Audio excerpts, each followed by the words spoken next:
Creo que estamos. Bueno, buenos días a todos. Hoy vamos a tomar el tema de imagen y materialidad. En principio vamos a detenernos un poquito en el concepto de imagen, que hablamos cuando decimos imagen en arquitectura. En principio, imagen es aquella cosa que percibimos de manera visual, es decir, es la imagen, es la percepción visual de un objeto, en nuestro caso es la percepción visual de la arquitectura. Eh, si nosotros pensamos en eso, nosotros percibimos los objetos a través de su forma, el orden que esta forma tiene y los materiales con los que está realizado. Es decir, forma y materialidad constituyen la base para poder percibir visualmente un objeto. Además, ese orden que tiene el objeto, ese orden que tiene la forma, nos transmite ciertas cosas. Es decir, si nosotros vemos un determinado orden, por ejemplo, un frontis y unas columnas y una organización triangular superior más unos elementos verticales lineales, nos refiere a cosas clásicas, nos habla de arquitectura griega, es decir, esa forma de por sí, aunque esté hecha contemporáneamente, nos refiere a elementos que conocemos de nuestra cultura. Es decir, las formas que percibimos visualmente están dotadas de contenido. Lo mismo sucede con los materiales. Nosotros percibimos los materiales de una determinada manera. En la manera de percibirlos, percibimos cosas más allá de lo meramente visual. Cuando decimos un material es cálido o decimos que un material es frío, estamos percibiendo a través de lo visual sensaciones que hemos tenido con otros sentidos. Lo mismo sucede con la rugosidad y lo mismo sucede con la cultura. Es decir, si vemos un edificio en mármol, nos imaginamos un edificio institucional, nos imaginamos un edificio de cierta... difícilmente nos imaginemos una arquitectura doméstica. Es decir, la imagen, la percepción de la imagen viene dotada de un contenido, es decir, construye un discurso y construye un contenido, así como el lenguaje con el cual yo les estoy dando esta clase, está de alguna manera armando un cierto sentido para poder transmitir algo. Las imágenes de nuestros edificios transmiten cosas. Lo cierto es que no todos perciben las cosas de la misma manera, no es la percepción de un único mensaje, porque cada persona percibe estos objetos de distinta manera. No es un lenguaje cerrado como el lenguaje coloquial. ¿eh? Es un lenguaje abierto donde las cosas tienen sentidos diversos. Esto es bastante complejo y es una cosa que vamos aprendiendo a medida que vamos desarrollando nuestra carrera, pero sin duda es la base de la arquitectura, es decir, la arquitectura se diferencia de la construcción precisamente en la intención de construir un lenguaje. No solo un lenguaje que transmita cosas, sino de alguna manera un lenguaje poético. Es decir, cuando nosotros decimos esto me gusta y lo quiero hacer, estamos transmitiendo a través de lo que hacemos una cierta emoción. O pretendemos que aquellos que la perciban con una cierta emoción, es decir, que le agrade, que sea lindo, que sea feo, que sea recogido como una imagen significativa por el que lo ve o que sea rechazado, es de alguna manera una apelación poética a la sensibilidad. En eso se basa la construcción de nuestras arquitecturas, es decir, hay, hay un libro muy interesante para ver que es La elegancia del erizo, donde varias veces repite la frase de que de alguna manera el arte es la vida con otro ritmo. Nosotros hacemos desde la arquitectura, podemos decir, la construcción con otro ritmo, es decir, construimos poéticamente aquellas cosas que tienen una utilidad, que sirven para ser habitadas, que sirven para protegerse de la intemperie, pero además transmiten cosas. Hoy vamos a dedicarnos a eso. Es decir, estuvimos gran parte de todo este proceso dedicándonos a una gran dificultad que tenemos de cómo armar una organización, un programa correcto, con un espacio correcto. Estuvimos muy metidos en la organización, estuvimos muy metidos en ciertos problemas topográficos del sitio. Bueno, hoy vamos a dedicarnos a incorporar algo que habitualmente los arquitectos ya formados incorporan desde las etapas tempranas del proyecto, que es el tema de la imagen. Lo vamos a ver en una serie de diapos. Voy a empezar con diapos ajenas, relativamente ajenas a nuestra disciplina, como son diapos de esculturas. Vamos a ver un par de esculturas para comenzar a introducirnos en este tema. Esta es una escultura de una escultora, Louise Bourgeois, espero pronunciarlo bien, que representa, dedica gran parte de su obra a representar procesos psicológicos.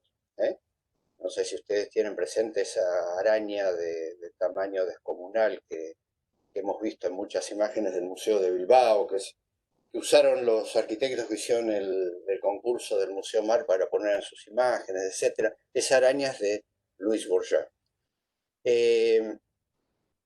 Bien, acá representa un proceso psicológico, como es trata de comunicar el arco de la histeria, es decir, un estado de tensión interior. Pónganse a pensar cómo representar esto. Bueno, elige un lenguaje determinado. En principio, es un lenguaje donde el orden de las cosas, del material que coloca, es un lenguaje conocido. Rápidamente reconocemos un cuerpo humano,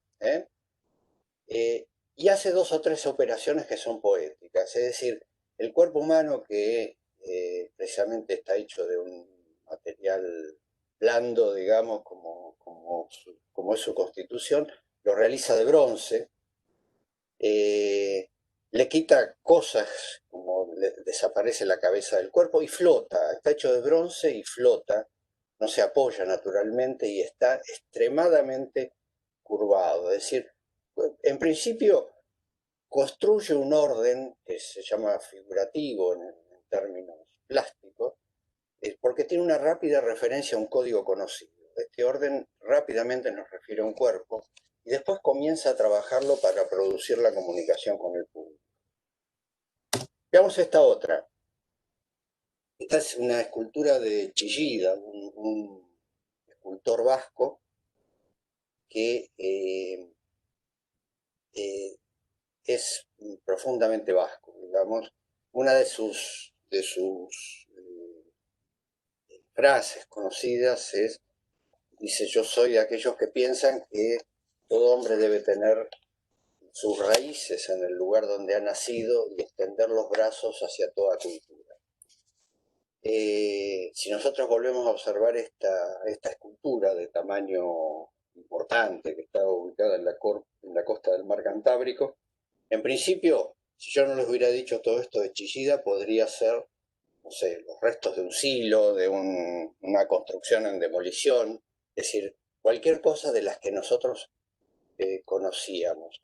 Es decir, Chillida apela a un lenguaje que no se relaciona rápidamente con aquello que quiere comunicar. No es un lenguaje conocido, es un lenguaje abstracto, va a aquella cosa esencial de lo que quiere comunicar. Es decir, recoge los rasgos geométricos que le permiten tener orden. Después los construye de una determinada manera en la cual va de a poco construyendo el significado. Debemos rastrear varias capas para encontrar el significado de esta cultura ubicada en esa costa de Gijón, la cual las patas se apoyan en un piso para extender los brazos superiores hacia el horizonte, hacia el mar. Hace referencia a ese contenido, pero como en una especie de lenguaje que hay que ir desarrollando de a poco. Lo que sí percibimos es un orden, una manera de transgredirlo, una idea de dónde sacar y dónde poner elementos, una vez que hemos conocido aquello que quiere decir.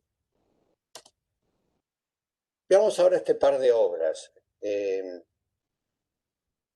Si las descarnamos de aquellas cuestiones funcionales, de aquellas cuestiones que nos han preocupado durante todo este tiempo, que son la organización de los espacios interiores, y lo vemos como un objeto, esta casa de alguna manera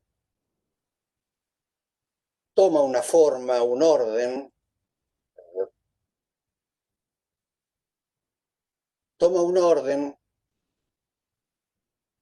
que refiere a un orden volumétrico, un orden formal, que es de las casas existentes, es decir, toma un orden conocido, uno rápidamente reconoce en este objeto arquitectónico, en esta obra, la idea de la casa, esta forma, este orden, esta manera de organizarlo es el de una casa. Y está materializado con un material que es ajeno al tradicional, al del entorno, los techos de teja y los muros blancos. Aquí están realizados con un monomaterial que es el hormigón. De alguna manera refiere a un lenguaje conocido, es decir, reconocemos rápidamente que es una casa y rápidamente además produce una transgresión poética, es decir, le cambia el material, lo hace en monomaterial. La carpintería que está ordenada de una determinada manera, fíjense, no sé si se ve el láser por ahí, el acceso de la vivienda, la organización simétrica de las ventanas.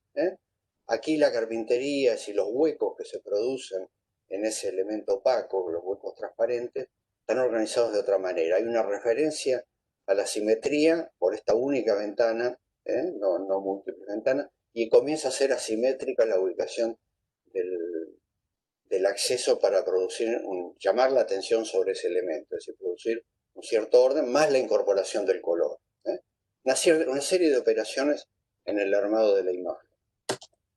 Si vamos a esta casa, también conocida por ustedes, la casa 4x4 de Tadao Ando, la organización es como la de Chillida, ¿no es cierto? Es una organización abstracta. Si no supiéramos que es una casa, tendríamos que pensarlo dos veces en esta ubicación y con esta forma si realmente este elemento este objeto que estamos viendo es una vivienda. Recoge los rasgos principales de una tipología que es la vivienda organizada en torre, en altura, una tipología ancestral que servía para protegerse y tomar visión del horizonte, la recoge y la organiza en sus elementos más abstractos. Organización vertical y énfasis en la organización del elemento superior para poder tomar visión del entorno, y lo destaca a través de la transparencia del elemento superior y la forma vertical del resto del fuste que sostiene ese elemento. Si podemos de alguna manera distinguir los elementos que... Dudé ahora si estaba grabando o no esto, ¿vos sabés? Para que vea. Sí, está grabando. ¿Está Arriba grabando? dice, arriba aparece el circulito rojo. ¿Te aparece a vos? Sí, sí. Bueno, vuelvo entonces, disculpen. Bueno, bueno, el lenguaje entonces que vimos en las dos esculturas, las de Bouguer y la de Chillida la obra de Souto de Moura y la de Tadao Ando, es un lenguaje compartido. Si nosotros vemos lo de Souto de Moura y lo de Bouguer, digamos, los dos apelan a un lenguaje donde comienzan por una forma que apela a un código conocido para luego transgredirlo y construir un lenguaje poético. En el de Chillida y en el de Tadao Ando vemos un origen que pasa por la abstracción de la forma, formas más simples relacionadas con la geometría básica del elemento para luego reordenarlo y transgredirlo de alguna manera. Orden y transgresión son la base de la construcción de un lenguaje poético, es decir, primero tener un orden para luego transgredirlo para poner énfasis en alguna cosa. Bueno, vamos a ver una serie de imágenes de obras de arquitectura en las cuales las vamos a ver de alguna manera como esculturas. Vamos a suspender la organización funcional, la organización espacial. No nos vamos a meter dentro de las viviendas, vamos a verlas de alguna manera como las percibe la sociedad, vamos a verlas como las se percibe desde el ámbito urbano o el ámbito de implantación donde están las viviendas. En principio, este es digamos, este concepto que estoy tratando de transmitir es complejo.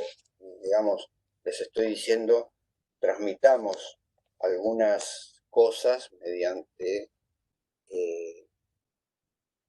algunas formas, algunos materiales y transmitamos un contenido. Podemos, digamos, pensar de qué hablan los arquitectos cuando transmiten sus contenidos. Y los arquitectos hablan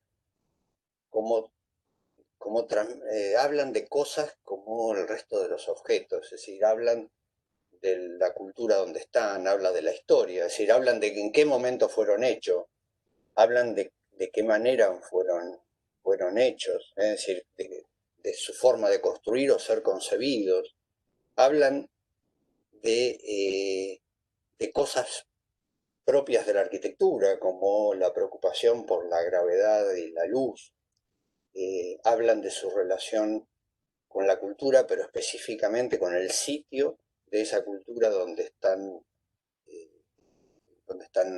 trabajando, donde están siendo instalados. Bueno, vamos a comenzar con esta obra que también conocen, que es la Casa Malaparte de Adalberto Olivera, obra que realiza para un escritor, digamos, un lugar de recogimiento en la isla de Capri, donde Capri en realidad es un gran mirador, es un lugar, una isla, una gran roca en el medio de un mar bellísimo para tomar vistas de ese océano. Entonces, lo que hace Libera, de alguna manera, es elevar un poco más el peñón costero en el cual se instala la casa. Es decir, la casa toma la forma del sitio, es decir, dialoga con el sitio, haciendo de alguna manera crecer el peñón con su forma. La escalera podría haber sido de cualquier otra manera, la escalera para poder subir a ese gran mirador que tiene por arriba, pero tiene la forma de casi de una roca que le permite subir por su lado a este gran mirador, y toda la casa es casi un gran podio para poder mirar el mar. Pero después no hace la casa, no tiene la rugosidad de la roca, no la hace en piedra, la hace diciendo esta forma quiere dialogar con el sitio y toma del sitio aquellas cosas más importantes, pero es una obra de arquitectura, está hecha artificialmente por el hombre y la hace con un revoque continuo que además lo pinta de un color que lo separa del sitio. Esta casa que también conocen, la casa de Urruti en Chile, tiene un diálogo similar con el sitio, es decir, construye en ese barranco un nuevo barranco, es decir, extiende el barranco con su vivienda. Las aberturas, como en el caso de la Casa Malaparte, son aberturas pequeñas que no rompen la volumetría. Pero además, Durruti y Bossa le agregan otra cosa. La materialidad es una materialidad que tiene un nuevo diálogo con el sitio, habla de ese lugar, está hecho en piedra.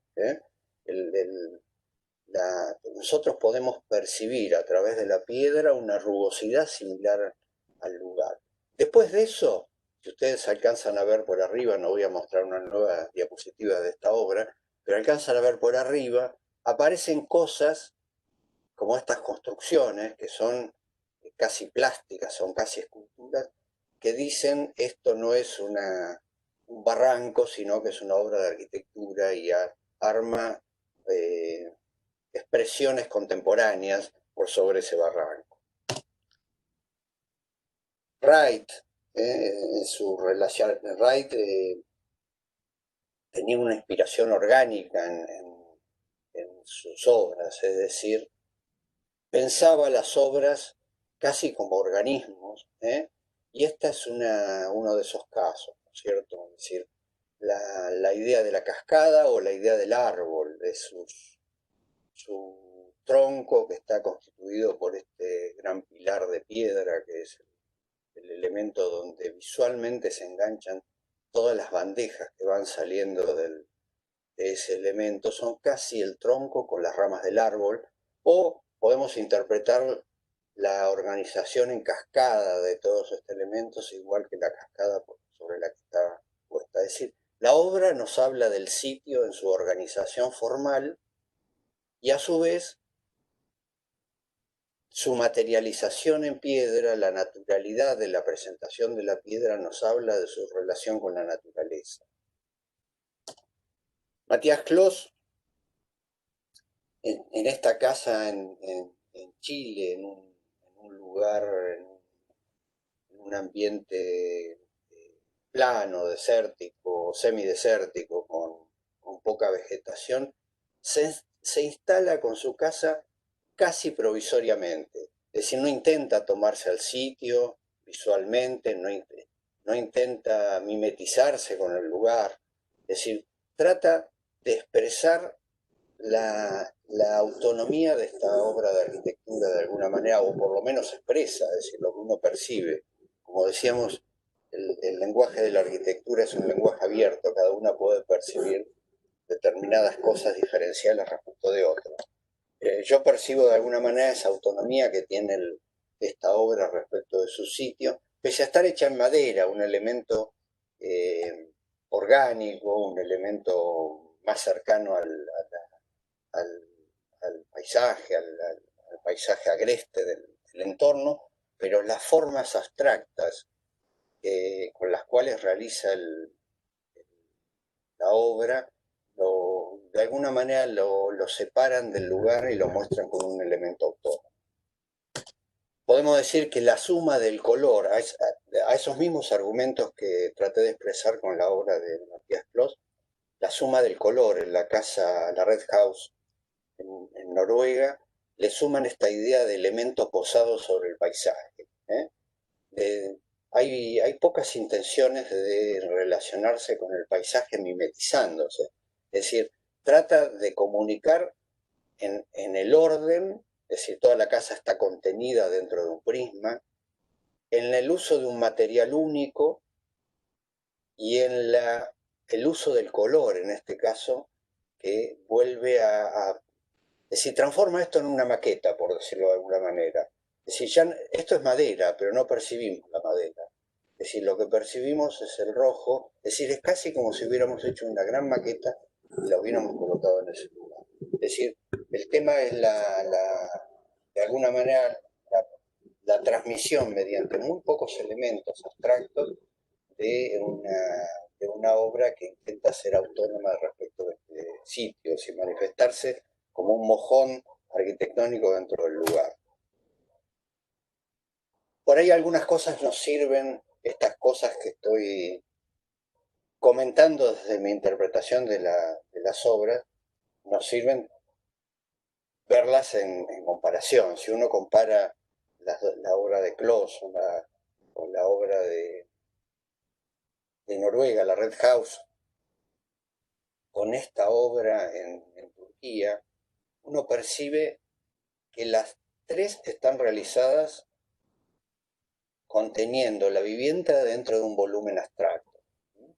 Esta le incorpora algunos datos que la hacen dialogar con el sitio de otra manera. En principio, coloca un extenso basamento de piedra natural del lugar, donde uno percibe una organización artesanal casi no industrial, digamos, con la huella del hombre que lo ha realizado, digamos, con una huella de naturaleza muy grande en todo este basamento que compone el lugar de apoyo de la vivienda. Cuando va a la vivienda, tiene unos rasgos de mayor abstracción. La piedra la enmarca en estas aristas de hormigón que le dan la perfección del prisma, y hace la misma operación con estos elementos postigos, los elementos de oscurecimiento, que están hechos en caña y están luego contenidos en un perímetro que es estructural, pero que también es visual, de hierro, que le dan un cierto orden, le dan una cierta perfección. Es decir, uno percibe en esto la mano del hombre, en esto percibe la intención de acercarse al sitio y a la naturaleza. Wright, nuevamente, en esta prosecución de la arquitectura orgánica, de alguna manera hacen esto en la Jack of Doors, digamos, una vivienda donde la piedra arma la espalda de la vivienda, es decir, se relaciona con el sitio, que además recoge una pendiente del terreno, es decir, esto que vemos a la derecha, ¿se ve mi láser?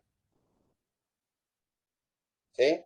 Bueno, esta imagen que vemos a la derecha es la imagen de atrás, la imagen que vemos a la izquierda es la imagen que da hacia el patio. Nosotros accedemos desde la espalda y casi entre una roca, en una cueva, digamos, para luego abrirnos a lo que es realmente la vivienda que vive de la relación con este patio al cual se abre toda la carpintería.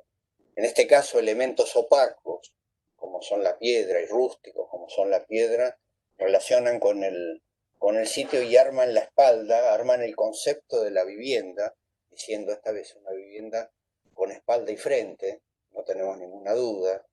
Dice también de la importancia que le da al patio, habla de la organización de las transparencias y las opacidades, y habla de la relevancia de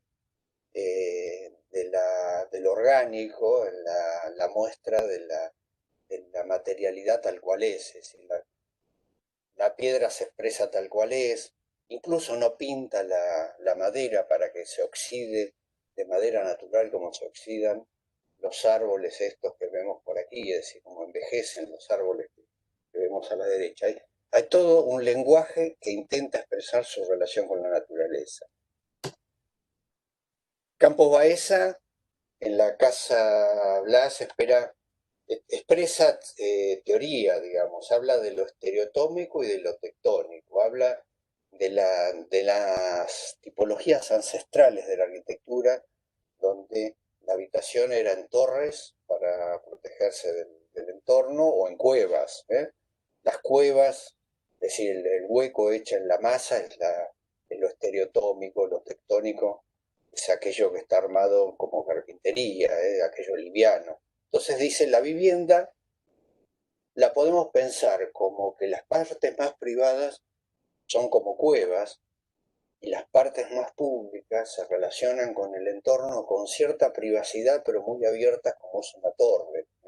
Entonces dice, voy a hablar de mi programa, y habla del programa diciendo todo lo privado es estereotómico y está hecho en un prisma de hormigón, donde prevalece la masa y lo opaco respecto de las aberturas, y por sobre esto coloco la parte abierta de la vivienda, la parte de estar. Llega al extremo de separar la cocina de la parte de estar, es decir, la parte de comer anda por acá abajo, digamos, para poder realizar esta imagen del edificio. ¿De qué habla? Habla del programa, habla de la historia, habla de una teoría de concebir la arquitectura entre lo estereotómico y lo tectónico. la construye con un orden, uno puede percibir un orden en la ubicación, en cómo hacer las aberturas y cómo ubicar las aberturas en esa masa, uno puede percibir un orden en la parte tectónica superior, a partir de las columnas. Hay un orden que permite organizar esto y un concepto general de cómo organizarlo. Miguel Ángel Roca, en esta otra casa que también conocen, que la hemos mostrado creo cuando hablamos del sitio, también habla del programa. Es decir, si Campo Baeza hablaba del programa, Roca también lo hace. Es un programa con cierta complejidad, muy parecido al nuestro, es decir, la casa tiene dos partes, tiene un sector de huéspedes y un sector de los propietarios o de vivienda no permanente, porque es casa de descanso, pero es así, donde organiza parte del programa, lo expresa en piedra y parte del programa en madera. Por debajo, todo lo expresado en piedra es lo social. Esto tiene del otro lado, se alcanzan a ver, otro volumen similar con piedra abajo y madera arriba. Arriba están los dormitorios. Están separados por una cuña de vidrio, es decir, cambia el material para concebir lo que es separación y como cada vez que separamos unimos, lo que es también el espacio de unión entre las dos cosas. Entonces aparecen tres materiales utilizados de una manera desde la lógica de la percepción del material. Lo pesado de la piedra va abajo, lo liviano de la madera va arriba. Si no hay nada que diga que los dormitorios tienen que ser de madera y la parte de estar de piedra. Esto hace a una percepción de la imagen, es decir, un trabajo acerca de algo que nos transmiten los materiales, que es algo que preocupa a los arquitectos de siempre, que es la ley de gravedad. Entonces decimos, este material es pesado o liviano, aunque no lo estamos agarrando, lo vemos y decimos, la madera es liviana y la piedra es pesada. Y eso nos está transmitiendo de alguna manera esta imagen que tenemos. De la misma manera que el vidrio nos transmite transparencia, aunque en esta imagen sí, pero muchas veces no percibimos, por ejemplo, en este vidrio que hay en esta ventana acá que estoy marcando, que sea transparente, porque vemos todo negro. Pero en realidad en la imagen sabemos de que esto es transparente, percibimos cualidades de la materialidad y eso nos transmite y está organizado en eso. La organización no es aleatoria, la podemos percibir claramente. Esta idea, para seguir trabajando sobre ese tema de la idea de la percepción de la gravedad, por ejemplo, de lo pesado y lo liviano, esta casa en Chile está organizada en función de la transgresión, es decir, hablábamos de la construcción poética, una de las bases de la construcción poética es la transgresión, ¿cierto? Esta casa está organizada con la transgresión de lo pesado y lo liviano. Si Roca en la casa en Río Cuarto ponía la piedra abajo y la madera arriba, esta vivienda coloca lo pesado arriba de la madera, es decir, de alguna manera sentimos un cierto desequilibrio cuando vemos esto, donde el hormigón se apoya sobre madera.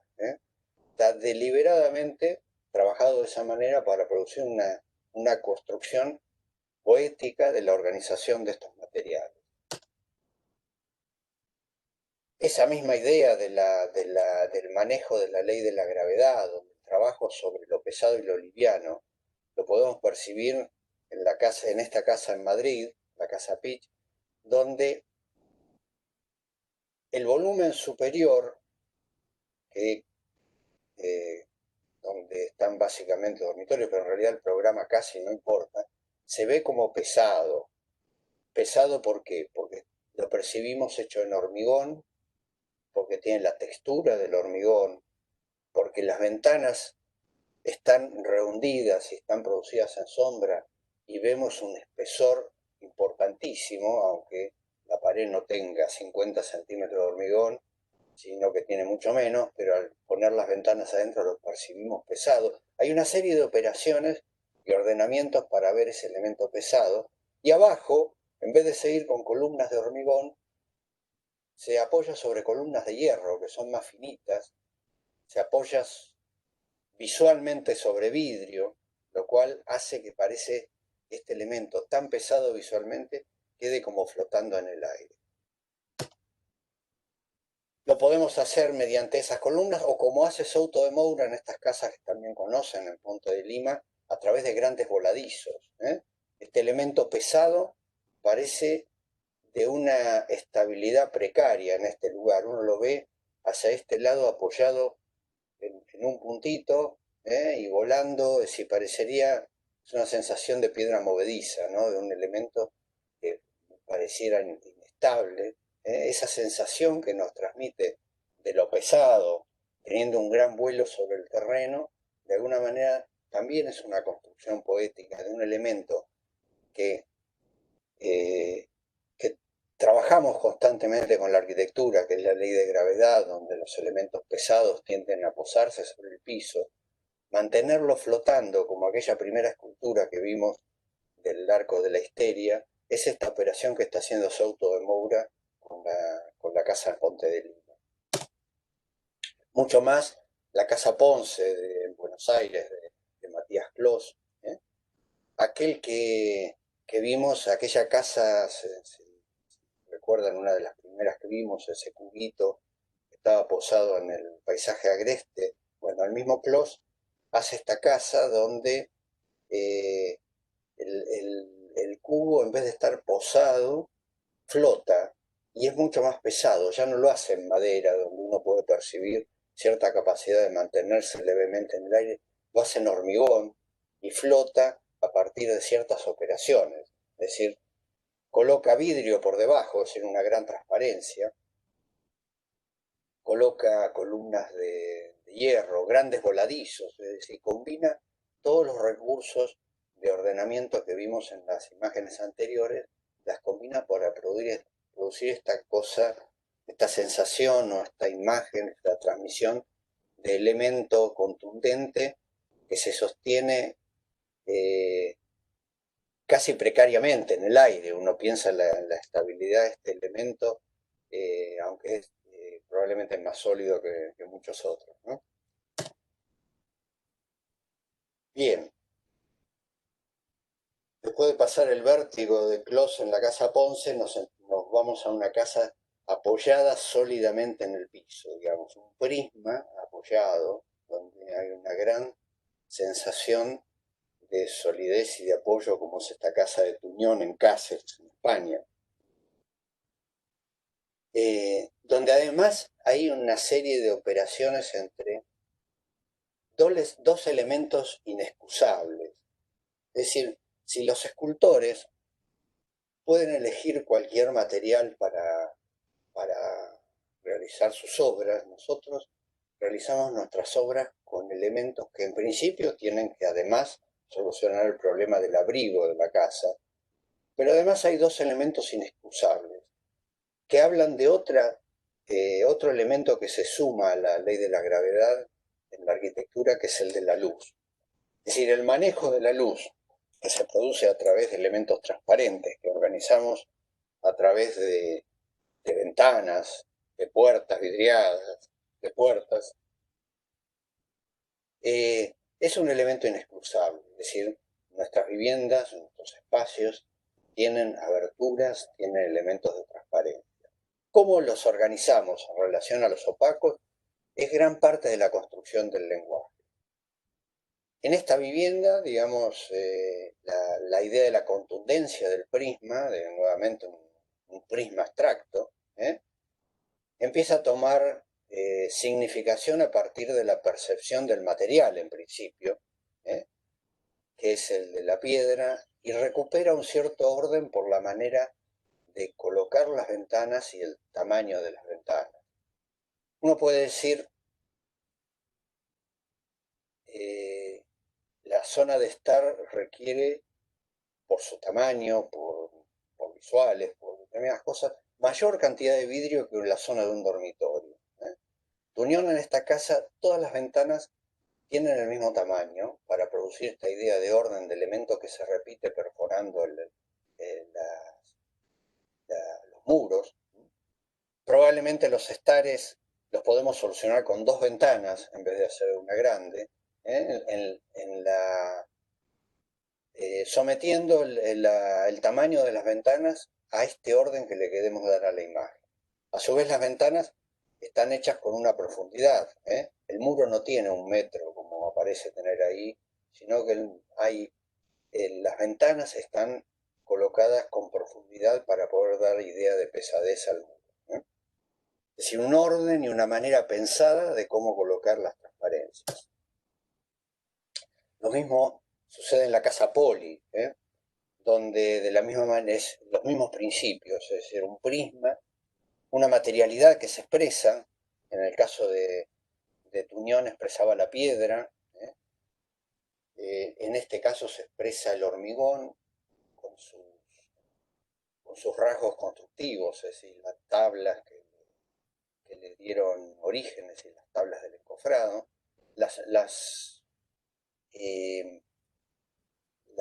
carpinterías están colocadas con profundidad, pero comienza a aparecer un cierto manejo del orden. El orden no es tan estático.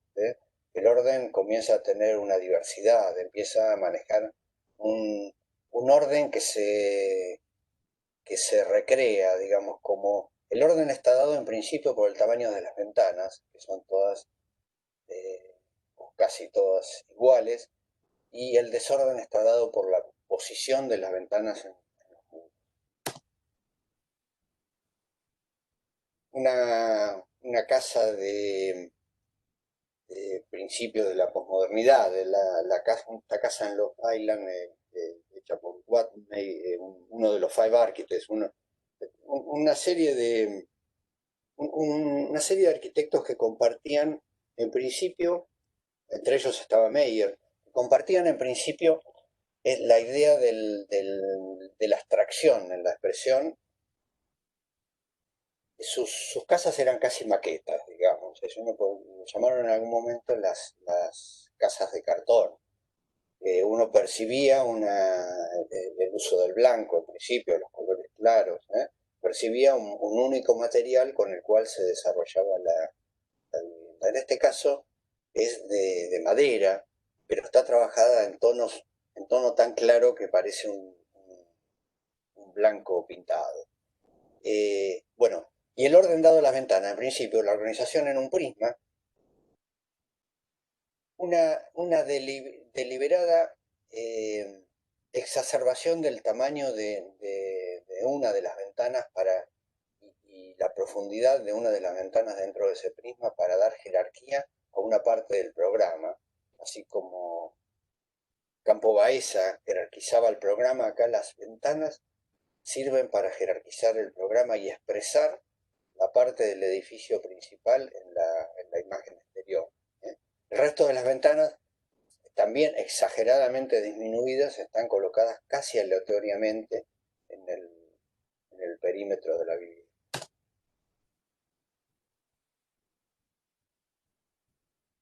Por ahí vale recordar, cuando vemos esta imagen de la Ville Savoie, el concepto, una de las definiciones de arquitectura del Corbusier, Le Corbusier, decía que la arquitectura era el juego, algo así, me puedo olvidar de alguna palabra, pero era el juego maravilloso y sabio, me falta una palabra, magnífico.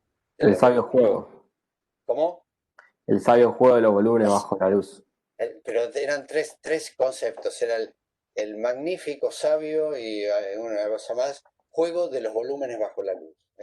Entonces, fíjense que el Corbu, con todo su estudio funcional de los elementos, define la arquitectura por la expresión.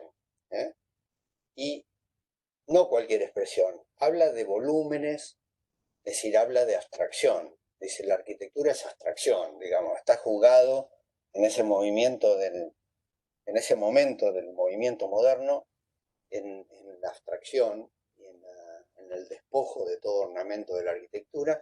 Entonces construye esta arquitectura que está pensada que tiene muchos elementos, ¿no es cierto? La planta baja libre, el techo de uso, la rampa, es una serie de elementos de los que habla el Corbu, pero fundamentalmente está pensada para que el volumen se perciba en su totalidad, se perciba como un elemento, un prisma elevado en el aire, sobre el cual hay esculturas, cosas que recogen muchos arquitectos después, como vimos. Y fíjense el aventanamiento. El aventanamiento no es una serie de perforaciones. El aventanamiento tiene la característica de ser único. Es decir, no responde a los ambientes, sino responde al volumen exterior. Intenta, de alguna manera, enfatizar las proporciones del volumen con el cual está resolviendo la vivienda. Esta idea de único aventanamiento también la podemos percibir en esta casa en Ámsterdam, donde podemos percibir un par de cosas más, digamos. Keller recoge la tradición de los arquitectos holandeses del trabajo en ladrillo. El material expresa ese respeto por la historia de la arquitectura holandesa, pero lo recrea. Nosotros podemos ver todo este trabajo en ladrillo que tiene la parte opaca, que de alguna manera nos marca un código contemporáneo respecto del uso de la traba que hicieron los arquitectos holandeses. Y la carpintería nuevamente es un elemento único que sirve para, de alguna manera, construir ese orden que luego rompemos para producir cierto impacto poético. Es decir, el prisma se ve roto por la carpintería y desplazado en esta parte inferior, de tal manera que con una imagen muy simple tiene un impacto visual muy grande. Esta idea de la carpintería que no se percibe como un elemento que responde a la lógica de los ambientes interiores, sino a la lógica del volumen, del prisma del edificio, la podemos ver nuevamente en la casa, en Rivas San Vitale, en la casa de Bota, en la cual las carpinterías en realidad están como detrás de un gran ojo que tiene el perímetro de este prisma, desde el cual asoman las carpinterías. Es la idea de un elemento único que recoge la totalidad de esta situación de transparencia. Bien, elementos opacos y elementos transparentes ordenan también, visualizan, transmiten la manera de pensar el edificio. Mies van der Rohe, con su consigna de menos es más, concibe esta vivienda, la casa Farnsworth, que también conocen, a partir de 3 planos, básicamente la vivienda en 2 planos, el superior y el inferior. Después hay un tercer plano que es esta terraza, y la vivienda contenida entre esos 2 planos está organizada por 2 elementos opacos donde predomina la superficie donde se visualiza el plano, y un elemento de transparente continuo que arma la separación entre esos planos.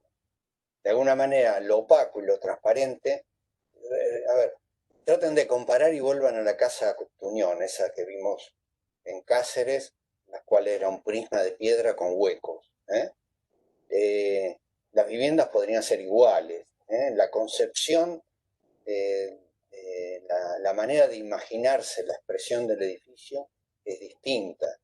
En este caso, la idea es jerarquizar estos 2 planos como elementos que contienen la vivienda, como únicos elementos que contienen la vivienda.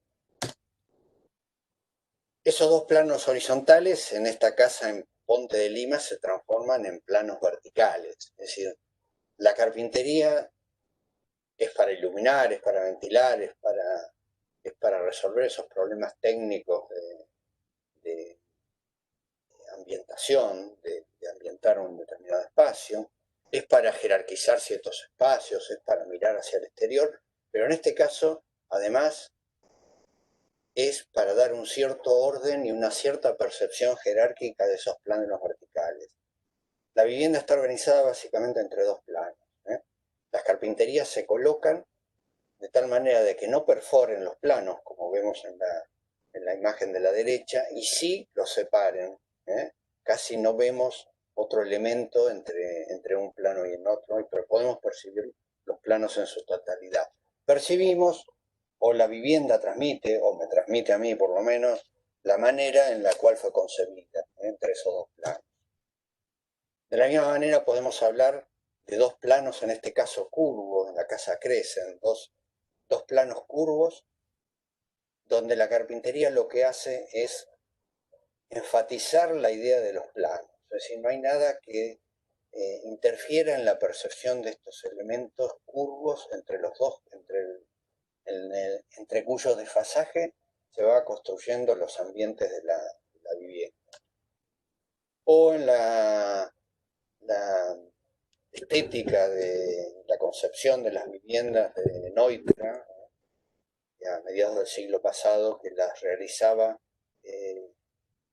como la casa Kaufmann, poniendo planos horizontales y verticales, donde las carpinterías lo que hacen es separar esos planos para poder percibirlos en su totalidad.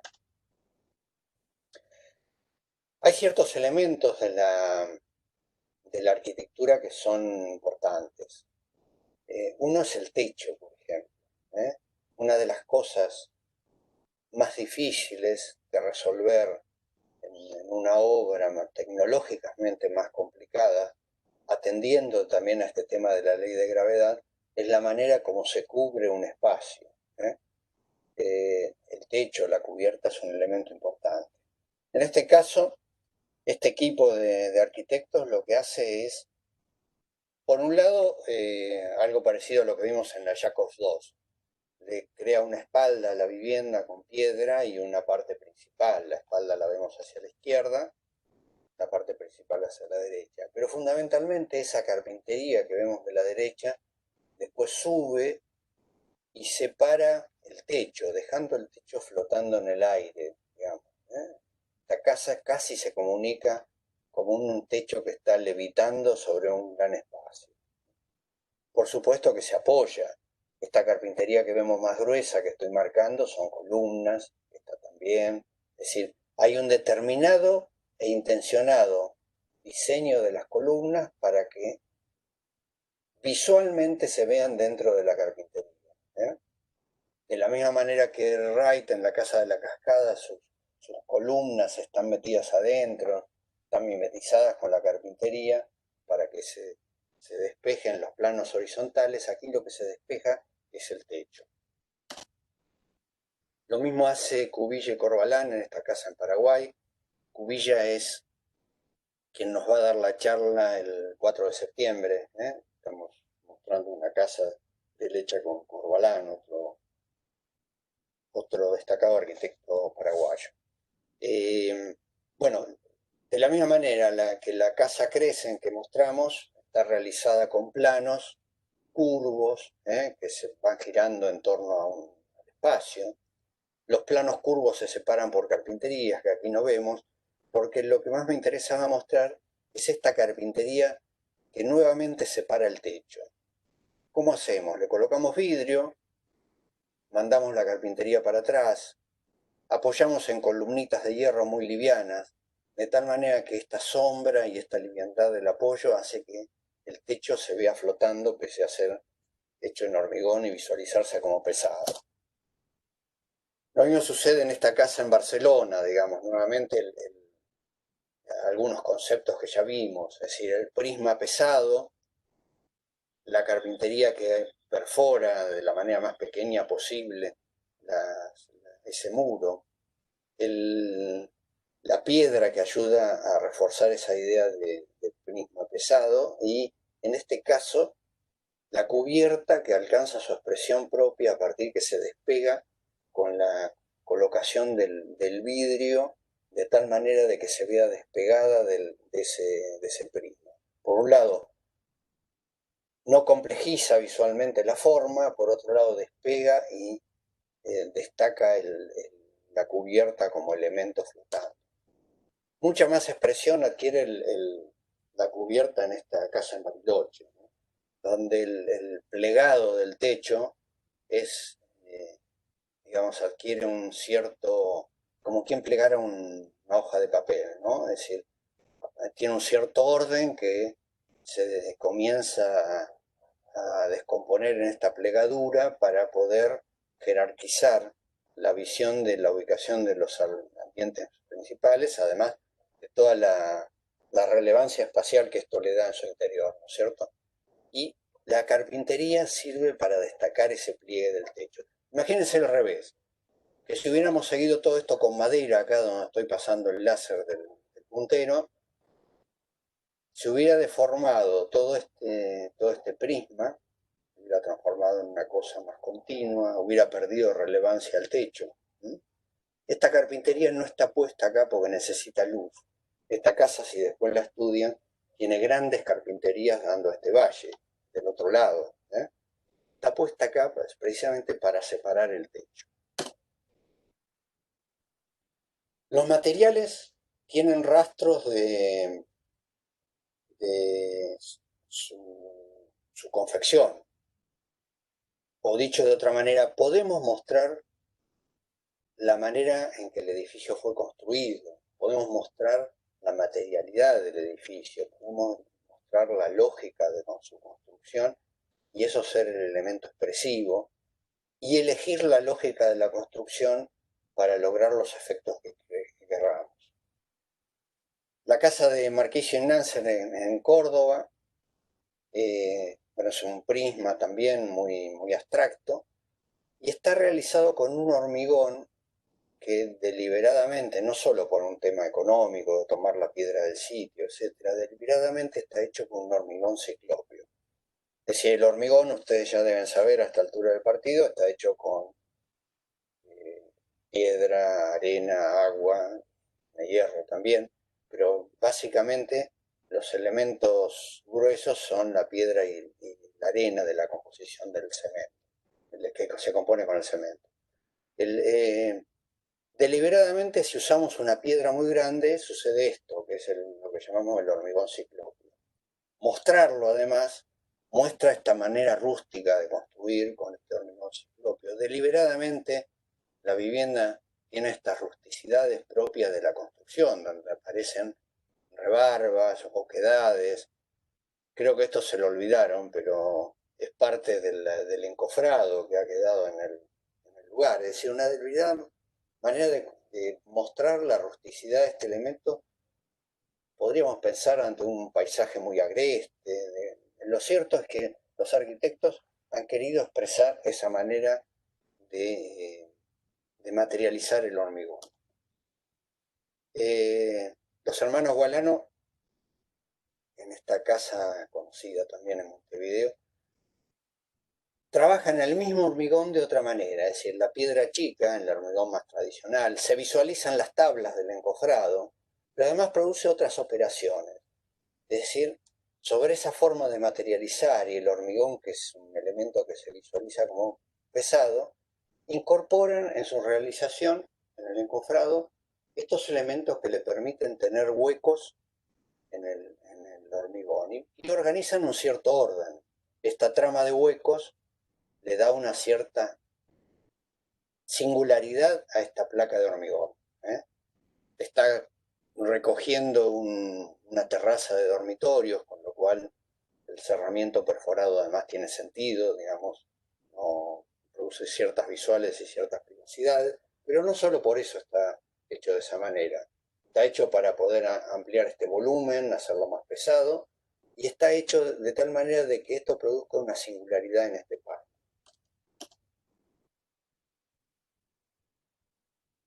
También podemos transgredir, de la misma manera que consideramos la lógica absoluta de cómo está hecho el hormigón en la casa Nanser, con su lógica de apoyo, podemos transgredirlo. Esta casa, donde las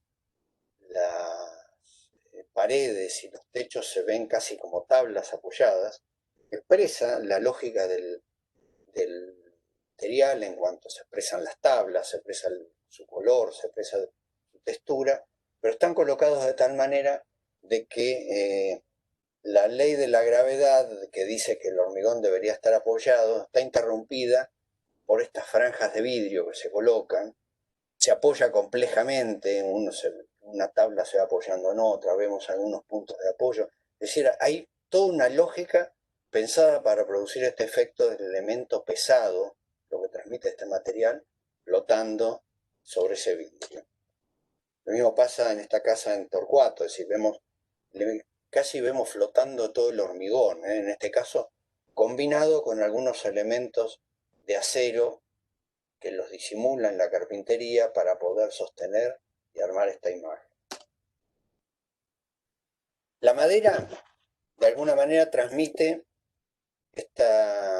la idea de cómo fue hecha a partir de los elementos que la componen. Es decir, las tablas producen un cierto orden. Reconocer el tamaño de las tablas produce la altura. El ritmo de las columnas donde está apoyado produce el ritmo de estas carpinterías. Estos más gruesos, por ejemplo, son las columnas de apoyo, que están disimuladas en el lugar de la carpintería para producir nuevamente esta carpintería continua que despeja el techo. Es decir, las ventanas no son aleatorias, están entendidas en la modulación que le propone la tabla de madera, la modulación que le propone las columnas, y luego trabajadas para dar una cierta unidad a toda la carpintería, una idea de unidad. Esta casa también conocida de Stephen Hall en Estados Unidos saca las columnas hacia el exterior y las columnas son las que organizan la expresión del edificio. Esta lógica, así como veíamos la lógica de la piedra y el hormigón de la casa en Córdoba, la casa de Mansell y Marquicio, acá vemos la lógica de la madera expresada a través del ritmo que le ponen a la obra las columnas. Es decir, la obra está ordenada. Por el tamaño de los ambientes, seguro, debo responder a eso. Pero luego, nuevamente reordenados del tamaño de los ambientes, para que este ritmo que se produce en esta galería exterior sea una única distancia que se repite todo a lo largo. Nosotros decimos que la visión de determinados elementos nos transmite cosas. Cuando vemos madera, nos transmite calidez, probablemente por su referencia a lo orgánico. No nos confundimos una columna de madera con un árbol, porque su forma es distinta. Vemos el perfilado de la sierra del carpintero. Juvenal Baraco acá hace una operación interesante, es decir, hace casi un bosque, recrea un bosque arquitectónico. Su espacio de estar, en realidad todo esto está cubriendo un patio, que es el principal lugar de esta vivienda, frente al mar. Lo realiza, Adrián se ríe. Yo vivo, en mi casa está, como verán, está pegada a las vías del tren y lo que están escuchando es el maquinista que me saluda cada vez que pasa. Bueno, retomamos a Juvenal Baraco. La madera está utilizada en la naturalidad de la madera, digamos. Puede percibir una cercanía mayor con el árbol en esta que en la vivienda de Stephen Hall, digamos. Hay una intención de presentar la madera con su rusticidad natural en este ambiente. Es decir, está expresando la madera en su mayor naturalidad. Esas columnas adquieren una gran expresión en esta casa, una casa puente, donde las columnas, que podrían ser interiores, que podrían estar ocultas detrás del revestimiento, deliberadamente se sacan para organizar el ritmo de la vivienda, y a su vez es un ritmo que tiene como ciertas melodías, digamos, donde uno tiene ciertos instrumentos que van marcando un cierto ritmo y otros que producen los énfasis. En determinados momentos se producen énfasis, es decir, momentos de cambios de tonos para producir una cierta organización de la visual.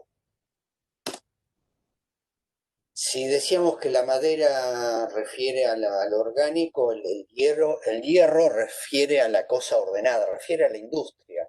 Es decir, cuando vemos una vivienda de hierro nos refiere a una cosa industrializada, nos refiere a la forma en que fue hecho. En estas viviendas, en esta vivienda es una sola, en Londres, de Hopkins,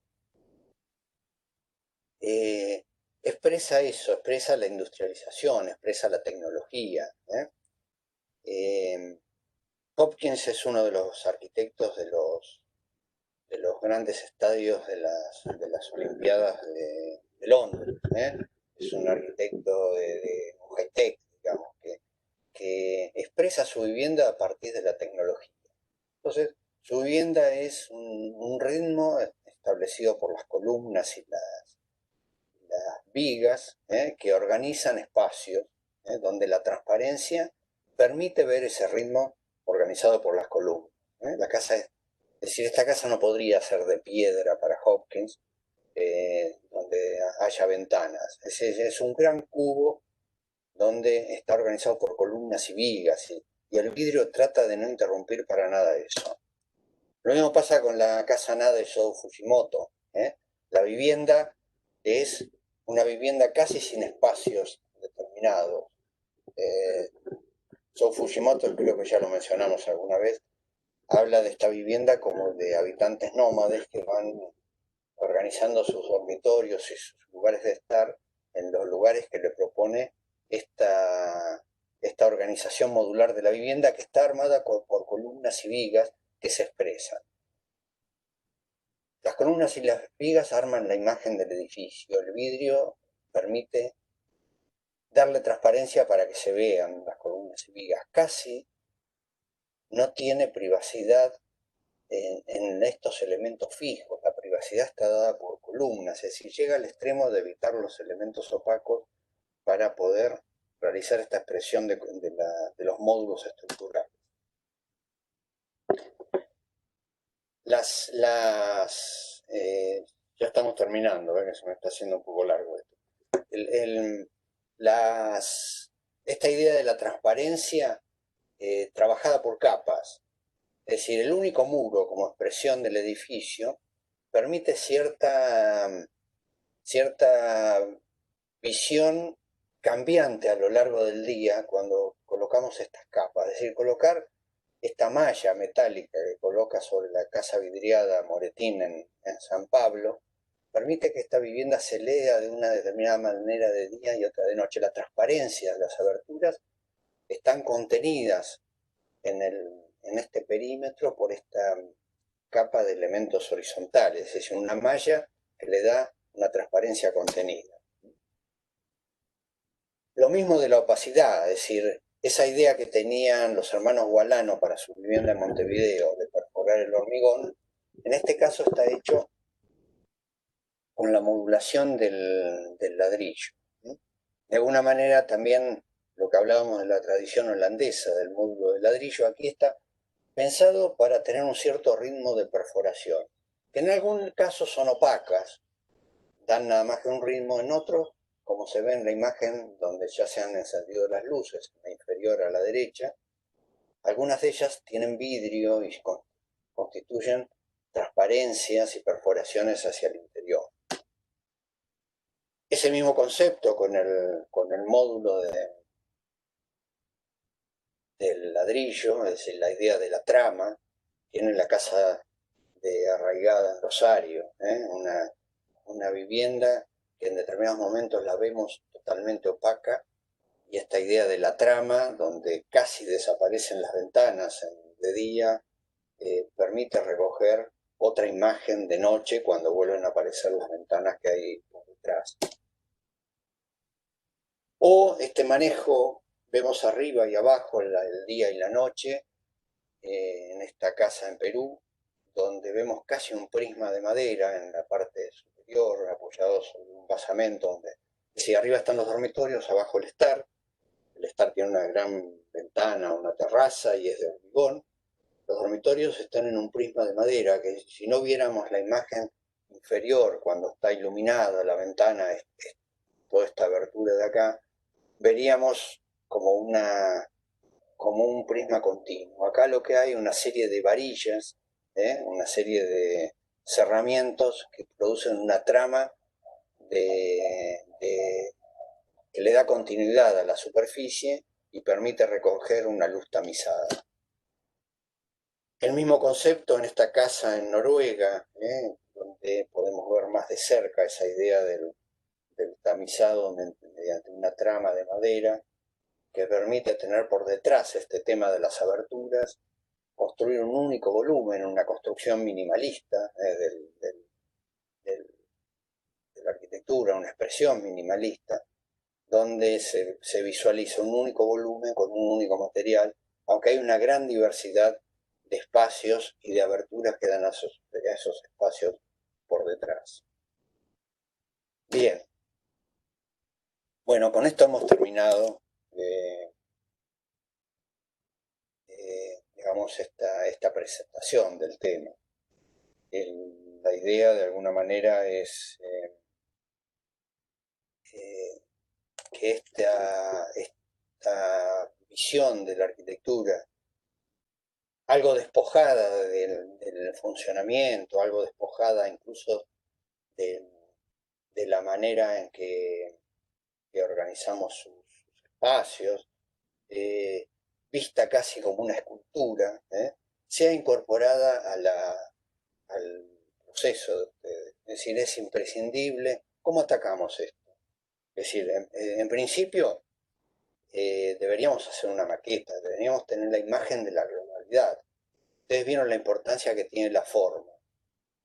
Deberíamos sentarnos a pensar qué orden le hemos dado a los materiales con los cuales estamos organizando el edificio. ¿Qué parte conviene que sea de este material y qué parte de otro para expresar tal cosa? El programa, la relación con el sitio, el espacio principal y el secundario. ¿Con qué material lo hacemos? ¿Qué orden le damos a la distribución de ventanas y muros opacos? ¿Qué orden le damos a la distribución de columnas? ¿Qué orden le damos a la textura del material de acuerdo al material con el cual es hecho? Es decir, esos elementos permiten construir esta imagen. Lo tenemos que manejar con una maqueta volumétricamente y con las vistas, con la construcción de vistas en todas las vistas posibles, es decir, en todas las orientaciones, para poder comprender cómo está dado el orden de la imagen. Después podemos empezar a juzgar, es decir, producir transgresiones al orden, un cierto desorden, hacer un espacio que lo habíamos concebido como pequeño, hacerlo más grande para enfatizar una cosa. Es decir, pero lo primero, yo creo, en esta etapa es construir un cierto orden, pensar cuál es la forma, qué está expresando esta forma, que la forma no sea el solo resultado de la organización funcional y programática de la vivienda, sino que tenga un sentido, que tenga una intención, que estén intencionados los materiales, que esté percibido el orden, y si desordenamos algo, que sea porque queremos mostrar algo, queremos enfatizar, queremos construir poéticamente algo. Bueno, yo por acá paro.